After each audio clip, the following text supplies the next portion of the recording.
I don't know what that dream is that you have.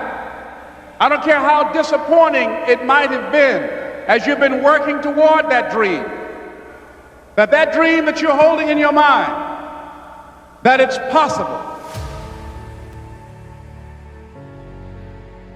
I think that the people that are on discovering how to unleash their greatness are people who have the mental resiliency and the courage to face failure, that you will fail your way to greatness. That most people allow their fear of failure, 80%, allow their fear of failure to outweigh their desire to succeed. When you're willing to fail again and again and again, when you make up your mind to become unstoppable, when you make up your mind to become a no matter what person, then that will then give birth to a part of yourself that you don't know right now. And maintaining a spirit of optimism and challenging yourself and learning from your mistakes. Understand that the setback is a setup for a comeback. You have comeback power. When you work, that you create things, that you are working on yourself, you do your internal work and your external work, that you're going to be able to move yourself to a place to accomplish things that will literally surprise you and things that you weren't even setting out to do. There are things that I'm accomplishing and things that I'm doing that when I started out, those things, they weren't on my agenda. When you get outside of what's familiar, what's comfortable, what feels right, and put yourself in a position beyond your comfort zone, that will give birth to a part of yourself that you don't know right now. Because in order to do something you have never done, you've got to become someone you've never been. We all have greatness within us, but greatness is not our destiny. It is a choice that we have to make consciously to put ourselves outside of our comfort zones, to stretch and to develop ourselves, and that will hold us to a higher standard and that will always challenge us to go higher. Yes, we're discovering things about ourselves that we would never discover in our comfort zone. Courage can be developed, absolutely, and there are things that will help you to do that focus on the outcome, not on the process. And so the way that I handle fear is I don't focus on what is it that's terrorizing me. I focus on what is it I want to accomplish, and I see myself achieving the victory. I see myself living from the dream, living from that place that I'm reaching for in my mind. Einstein said the imagination is the preview of what's to come. And so we can bypass the things that will cause us to be afraid by looking at and being focused singly on the things that we're going for. Is to maintain a spirit of optimism in spite of their circumstances, to give them hope. Why? Because when there's hope in the future, that gives you power in the present. We're living in an incredible time that there's nothing that we can't do. We're living in a time where we have, in our lifetime, seen someone go from prisoner to president of the country in South Africa, Nelson Mandela.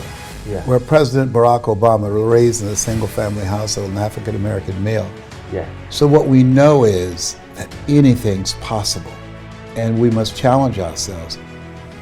Because of the things that I've been through, being born in an abandoned building on a floor with a twin brother in a poor section of the United States, being labeled educable mentally retarded, and no college training, I think that all of those things that one would think I would become a statistic. And as opposed to doing that, I've been able to position my life to influence and motivate and inspire millions of people around the world.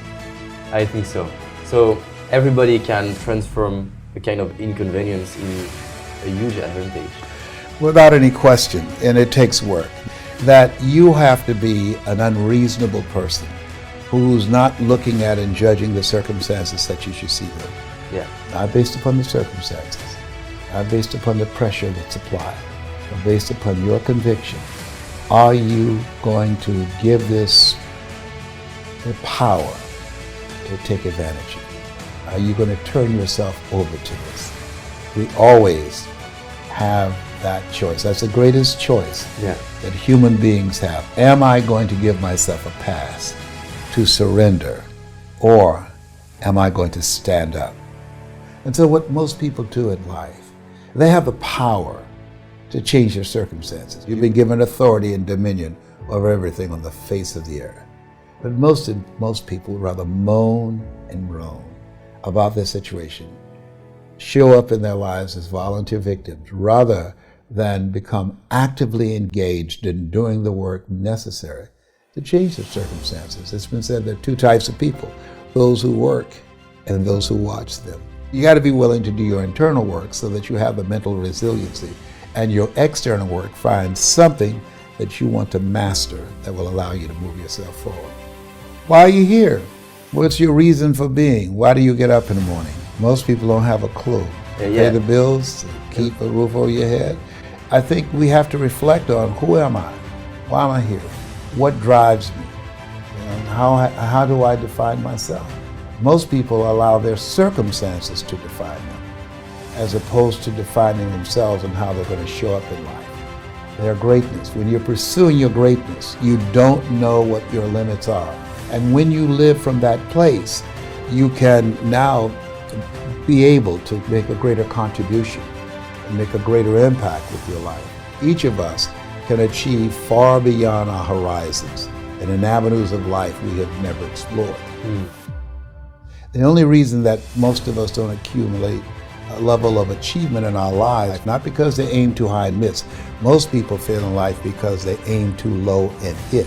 And that's what I did. I was a disc jockey. I was very satisfied. I achieved a level of professionalism and mastery in that area. And then someone challenged me and said, you can do more. And it took him 14 years to convince me to become this person that you now see. This person that you now see, this voice, which I consider my power voice, I had absolutely no idea that this person existed. But there are sometimes in life, someone can take you to a place within yourself where you can never go by yourself. And he saw something in me. And sometimes you have to believe in somebody's belief in you until your belief kicks in. I believe that what you focus on the longest becomes the strongest. What we think about, we bring about. You're literally creating a new mental blueprint and imagining and seeing yourself already living from the goal.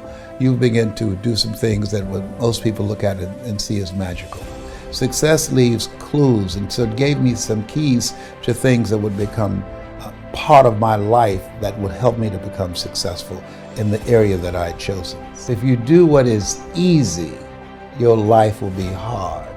But if you do what is hard, your life will be easy.